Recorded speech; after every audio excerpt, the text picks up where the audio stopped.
നമസ്കാരം പ്രിയരെ, ഞാൻ ഫാത്തിമയാണ്. ഇന്ന് നമുക്ക് എങ്ങനെ നല്ലൊരു വായനാശീലം വളർത്തിയെടുക്കാം എന്നതിനെ കുറിച്ച് സംസാരിച്ചാലോ? എനിക്കിപ്പോ ഇങ്ങനെയെങ്കിലും സംസാരിക്കാൻ പറ്റുന്നുണ്ടെങ്കിൽ അതിന് കാരണം വായനാശീലമാണ്. നമ്മുടെ വാക്കുകൾ വർദ്ധിപ്പിക്കുന്നതിനും വളരെ നല്ല രീതിയിൽ മറ്റുള്ളവരോട് കമ്മ്യൂണിക്കേറ്റ് ചെയ്യുന്നതിനും വായനാശീലം വളരെ എളുപ്പത്തിൽ സഹായിക്കുന്നു. എന്നാൽ പലരും വായിക്കാനായിട്ട് ഒരു പക്ഷേ തുടങ്ങുന്നുണ്ടാവും. പക്ഷെ പല പുസ്തകങ്ങളും കാണുമ്പോൾ അല്ലെങ്കിൽ വായിച്ചു തുടങ്ങുമ്പോൾ ഒരുപക്ഷെ വായിക്കാനേ തോന്നുന്നില്ല എന്നൊരവസ്ഥയിലായിട്ടുണ്ടാവും. ഇതിനൊക്കെ ഒരു മാറ്റം വരാനായിട്ട് എന്താണ് ചെയ്യേണ്ടത്? എങ്ങനെ നല്ല രീതിയിൽ വായനാശീലം മുന്നോട്ട് കൊണ്ടുപോവാം എന്നതൊക്കെയാണ് ഇന്ന് നമ്മൾ ചർച്ച ചെയ്യുന്നത്.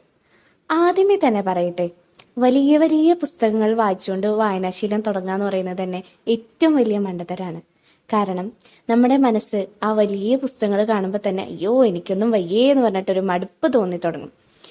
അതേസമയം ചെറിയ ചെറിയ പുസ്തകങ്ങളിലൂടെ അരമണിക്കൂർ കൊണ്ടോ ഒരു മണിക്കൂർ കൊണ്ടോ ഒക്കെ വായിക്കാൻ സാധിക്കുന്ന കുഞ്ഞു പുസ്തകങ്ങളിലൂടെ, കഥകളിലൂടെ എല്ലാം വായനാശീലം തുടങ്ങുകയാണെങ്കിൽ വളരെ എളുപ്പത്തിൽ വളരെ നല്ല രീതിയിൽ തന്നെ വായനാശീലം നമുക്ക് മുന്നോട്ട് കൊണ്ടുപോകാൻ സാധിക്കും. 8ാം ക്ലാസ് വരെ ഒരു പഠിക്കാനുള്ള പുസ്തകങ്ങളല്ലാതെ മറ്റൊന്നും വായിക്കാതിരുന്ന ഒരു അധ്യാപകൻ ഉണ്ടായിരുന്നു എനിക്ക്. അദ്ദേഹം 8ാം ക്ലാസ്സിൽ ആദ്യമായിട്ട് വായിക്കാനെടുത്ത പുസ്തകം വൈക്കം മുഹമ്മദ് ബഷീറിന്റെ ബാല്യകാല സഖിയായിരുന്നു. ബഷീർ എന്ന വലിയ മനുഷ്യനിലൂടെ വായന ആരംഭിച്ച അദ്ദേഹം ഇന്ന് ധാരാളം പുസ്തകങ്ങളുടെ രചയിതാവാണ്. ഇതുപോലെ ആവാൻ നമുക്ക് ഓരോരുത്തർക്കും സാധിക്കും. അതിന് ഏറ്റവും എളുപ്പമുള്ള വഴി എന്ന് പറയുന്നത് വൈക്കം മുഹമ്മദ് ബഷീറിലൂടെ തന്നെ വായനാശീലം ആരംഭിക്കുക എന്നതാണ്. അദ്ദേഹത്തിന്റെ ഓരോ പുസ്തകങ്ങളുടെയും പ്രത്യേകത ലളിതമായ ഭാഷാ ശൈലിയിൽ നർമ്മബോധത്തിലൂടെ ഒരുപാട് കാര്യങ്ങൾ നമ്മളെ ചിന്തിപ്പിക്കുന്നു എന്നതാണ്. അദ്ദേഹത്തിന്റെ ഒരു കഥ ഉദാഹരണ സഹിതം ഞാൻ വിവരിക്കാം. ആനവാരിയും പൊൻകുരിശും. സത്യത്തിൽ ആ ഒരു കഥ ധാരാളം കള്ളന്മാരുടെ കഥ പറയുന്ന ഒന്നാണ്. പക്ഷേ ആ കള്ളന്മാരിലൂടെ അദ്ദേഹം മുന്നോട്ട് വെക്കുന്ന വലിയ ആശയ ലോകമുണ്ട്, ദർശന ചിന്തകളുണ്ട്. ആ ചിന്തകളെല്ലാം മനസ്സിലാക്കണമെങ്കിൽ ആ ഒരു കഥ ഒന്നിരുത്തി വായിക്കണം, മനസ്സറിഞ്ഞ് വായിക്കണം. അതിനുശേഷം ആ കഥയെക്കുറിച്ച് എന്തെല്ലാമാണ് മനസ്സിലായതെന്ന് എഴുതാൻ പറ്റിയില്ലെങ്കിലും ഒന്ന് മനസ്സിലൊന്ന് ചിന്തിച്ചു നോക്കുക.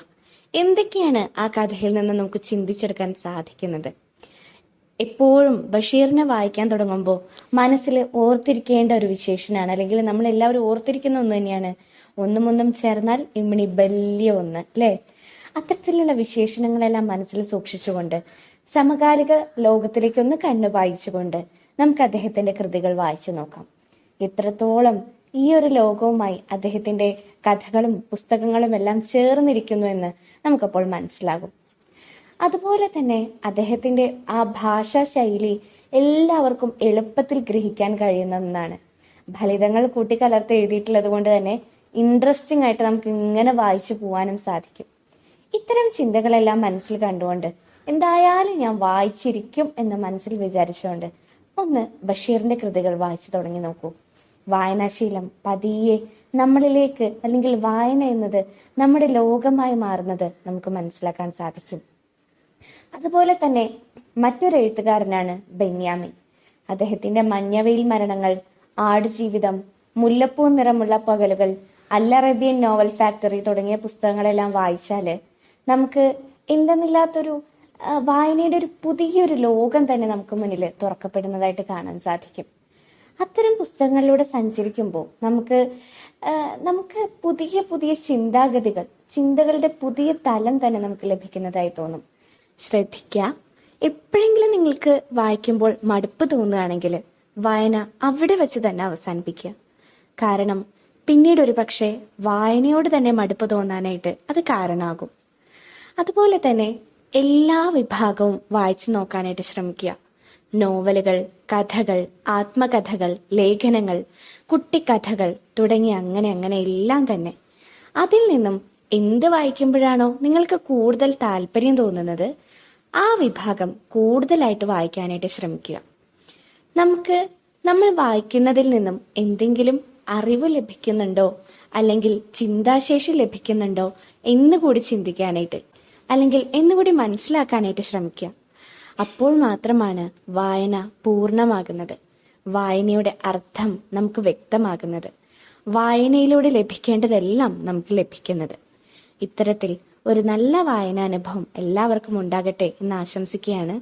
പുസ്തകങ്ങൾ തന്നെ നമ്മളുടെ ഉറ്റ ചങ്ങാതിമാരായി മാറട്ടെ.